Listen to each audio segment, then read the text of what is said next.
লাহু ওয়া আনসিতু লাআল্লাকুম তুরহামুন। আল্লাহু আকবার। যখন কোন জায়গার মধ্যে কোরআন থেকে আলোচনা করা হয়, আলোচনাকারী শ্রবণকারী যারা শোনে, উভয়ের পক্ষে উভয়ের জন্য আল্লাহ পাক রব্বুল আলামিন আসমান থেকে রহমত দান করেন। একটু আওয়াজ করে বলি সুবহানাল্লাহ। তাহলে কোথায় আছি? রহমত আপনার আমার উপর কি পড়তেছে, রহমতের ভান্ডারের মধ্যে আছে, এই জন্য তো এত ভালো লাগতেছে, তাই না? শুধু তাই নয়, এই জায়গার মধ্যে অল্প সংখ্যক লোক বসে আছে, মনে করতেছি যে আমরা তো অল্প লোক, বেশি লোক নাই। অনেক সময় গানের, তারপরে আপনার যাত্রার প্যান্ডেলে অনেক লোক হয়, আমাদের কিন্তু লোকই নাই, মনে মনে ভাবতেছি।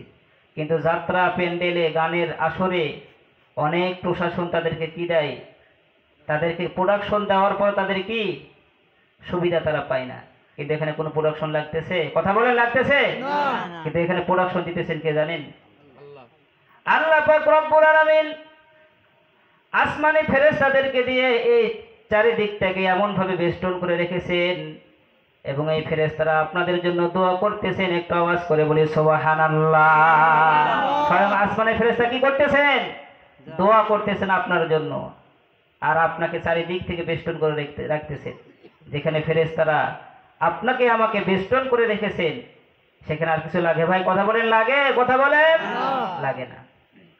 আজকে দুনিয়ার জমিনে মানুষ আল্লাহ থেকে গাফেল হয়ে গেছে বিভিন্ন কারণে। তার মধ্যে অন্যতম দুইটা কারণ। কয়টা কারণ? কথা বলেন, কয়টা কারণ? দুই কারণ। কয় কারণ? দুই কারণ। শুনবেন তো সকলে? শুনবেন তো না চলে যাবেন? শুনবেন না চলে যাবেন? নাম্বার 1 কারণ কোরআন থেকে বলতেছি, সূরাতুল মুনাফিকুনের আয়াত। দুইটি কারণের প্রথম নাম্বার কারণ শুনেন। ইয়া আইয়ুহাল্লাযীনা আমানু লা তুলহিকুম আমওয়ালুকুম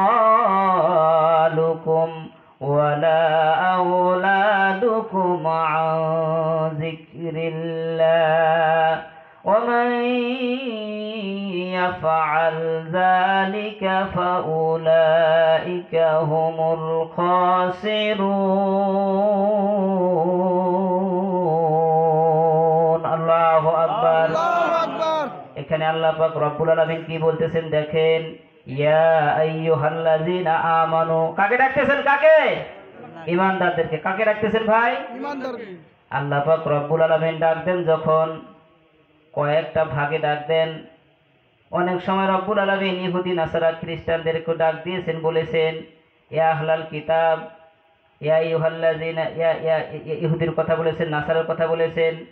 কিন্তু রব্বুল আলামিন যখন ঈমানদারকে ডাকতেছেন, রব্বুল আলামিন সুন্দর করে সম্বোধন করে বলতেছেন ইয়া আইয়ুহাল্লাযীনা আমানু, ওহে তোমরা যারা ঈমান এনেছো। কি এনেছো? ঈমান এনেছো। তোমরা শুনে রেখো, জেনে রেখো, তোমরা সাবধান থেকো। লা তুলহিকুম, তোমাদেরকে যেন গাফেল না করে দেয়, পথ থেকে বিচ্যুত করে না দেয়, তোমাদেরকে যেন অলসতার মধ্যে না ফেলে দেয়, ধোকায় না ফেলে দেয়। আমওয়ালুকুম, তোমাদের কি সম্পদ। কথা বলেন। সকাল থেকে নিয়ে সন্ধ্যা পর্যন্ত আপনি আমি আজকে কি নিয়ে ব্যস্ত ছিলাম? সম্পদ নিয়ে না? কথা বলেন না কেন? কি নিয়ে ব্যস্ত ছিলাম? কারো হয়তো 1 বিঘা, কারো হয়তো 2 বিঘা, কারো 5 বিঘা, কারো 10 বিঘা, আছে তো নাই? আছে না? এটাকে নিয়ে তো আপনি কি করতেছি? এটাকে ডেভেলপ করার জন্য, উন্নত করার জন্য তো সারাদিন মেহনত করতেছি, তাই না? মাথার ঘাম পায়ে ফেলে রোদে তাপের মধ্যে আপনি কষ্ট করে এই জমির উপরে চাষ করতেছি সম্পদের জন্য। কিসের জন্য? সম্পদ। 2 নম্বর কারণ ওয়ালা আওলাদুকুম, ছেলে সন্তান। আছে না ভাই? আছে কি নাই? কথা বলেন। এর জন্য চিন্তা করতেছি না, যাহারে আমি যদি মারা যাই আমার সন্তানটা কি খাবে, আমার সন্তানটার কি অবস্থা হবে, আমার সন্তানটা কোথায় যাবে, কার কাছে যে হাত পাতবে, চিন্তা করতেছি না? তাহলে 2টা জিনিস নিয়ে মত্ত হয়ে আছে। কয়টা জিনিস? 1 নম্বর সম্পদ, 2 নম্বর সন্তান। আর আল্লাহ পাক বলেছেন এই 2টা জিনিস তোমাদেরকে গাফেল করবে। আর এই 2টা জিনিস গাফেল করতেছে কি করতেছে না? প্র্যাকটিক্যাল প্রমাণ পাইতেছেন? কথা বলেন না ভাই? কথা বলেন। কিন্তু দুনিয়ার জমিন থেকে যাওয়ার পর এই সম্পদ আর সন্তান কাজে লাগবে? কথা বলেন, কাজে লাগবে? কথা বলেন না যে না কাজে লেগেছে কারো? কাজে লেগেছে যাদের, যারা কি করেছে, সঠিকভাবে কি করে গেছে, সন্তান তৈরি করে গেছে, সঠিকভাবে সম্পদটা ব্যয় করে গেছে, সম্পদটা সঠিকভাবে উপার্জন করে গেছে, তাদের কি লেগেছে, কাজে লেগেছে। এই সম্পদ আপনার আমার হিসাব লাগবে না? লাগবে কি লাগবে না কথা বলেন? কেমন হিসাব লাগবে? নবী করিম সাল্লাল্লাহু আলাইহি সাল্লাম হাদিসের মধ্যে বর্ণনা করেন, কঠিন কাল কিয়ামতের ময়দানে প্রতিটি আদম সন্তানকে 5টি প্রশ্ন করা হবে। কয়টি প্রশ্ন? 5টি প্রশ্ন করা হবে। 5টি প্রশ্নের মধ্যে অন্যতম একটা প্রশ্ন থাকবে যে দুনিয়ার জমিনে তুমি অর্থ সম্পদ কেমন করে উপার্জন করেছো, অর্থ সম্পদ কোথা থেকে তুমি উপার্জন করেছো, কিভাবে তুমি সম্পদের মালিক হয়েছো, আজকে তুমি তার হিসাব দাও। দিতে পারবেন? দিতে পারবেন? কথা বলেন না যে দিতে পারবেন? কোন জায়গা থেকে কোন সম্পদ, কার কাছ থেকে কি করে না করে সম্পদের মালিক হয়েছে, সম্পদের হিসাব দিতে পারবো? পারবো না। কিন্তু এটা হিসাব দিতে হবে। হিসাব দিতে হবে কি হবে না? হিসাব দিতে হবে। শুধুমাত্র তাই নয়, সম্পদ আপনি আমি উপার্জন করেছি, আজকে আপনি আমি 1 কোটি টাকার মালিক, 1 লক্ষ টাকার মালিক, 5 লক্ষ টাকার মালিক, 10 কোটি টাকার মালিক। আজকে আপনার সম্পদ বেশি আছে, এই সম্পদটাকে আপনি আমি নিজের সম্পদ বলে দুনিয়ার জমিনে বাহাদুরি করলাম, নিজের সম্পদ বলে আপনি আমি অনেক কিছু করলাম। এই সম্পদটা দুনিয়ার জমিন থেকে যাওয়ার পর এই সম্পদটা আপনার আমার সন্তান যদি হারাম কাজে ব্যয় করে, হারাম পন্থায় সে যদি কাজে লাগায়, আপনার আমার কবরের মধ্যে সে আযাবের ভাগ যাবে কি যাবে না? কথা বলেন, যাবে কি যাবে না? তাহলে সম্পদ কোথায় ব্যয় করতে হবে? কথা বলেন, কোথায় ব্যয় করতে হবে? ভালো জায়গাতে ব্যয় করবেন তো। কিন্তু যখন বলা হয় ভাই দান করেন, তখন কি হয়ে যায়? কথা আপনার নষ্ট হয়ে যায় না?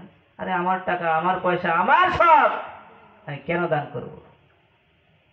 হঠাৎ আজরাইল এসে আপনাকে নিয়ে যেতে পারে না? পারে কি পারে না? কথা বলেন। হঠাৎ আজরাইল আসিয়া তোরে নিতে পারে তুলিয়া, কিসের আশায় রহিলি রে মন মালিক রে ভুলিয়া, ও তুই আল্লাহ রে ভুলিয়া। কথা বলেন ঠিক কিনা? ভুলে গেছি না আল্লাহকে আজকে? কার কারণে ভুলেছি?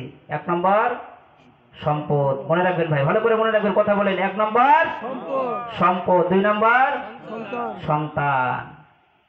এই 2টা জিনিসের কারণে আজকে কি হয়ে গেছে? জীবনটা টালমেটাল হয়ে গেছে। হয়ে গেছে না?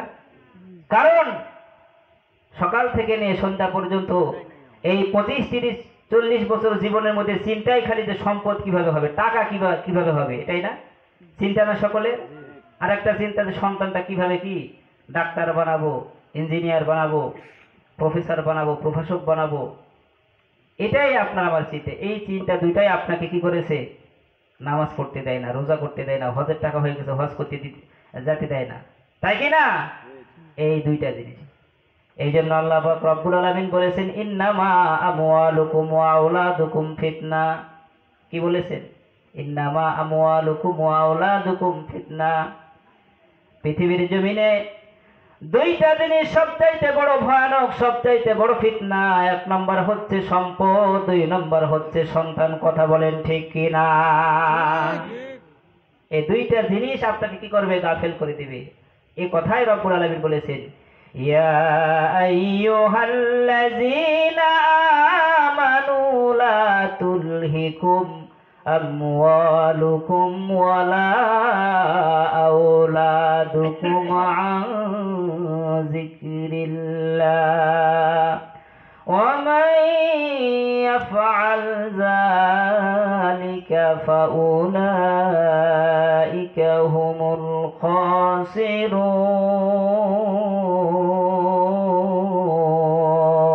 আল্লাহু আকবার।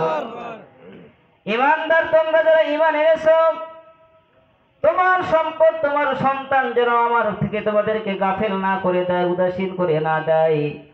তোমরা যেন আমার থেকে গাফেল না হয়ে যাও।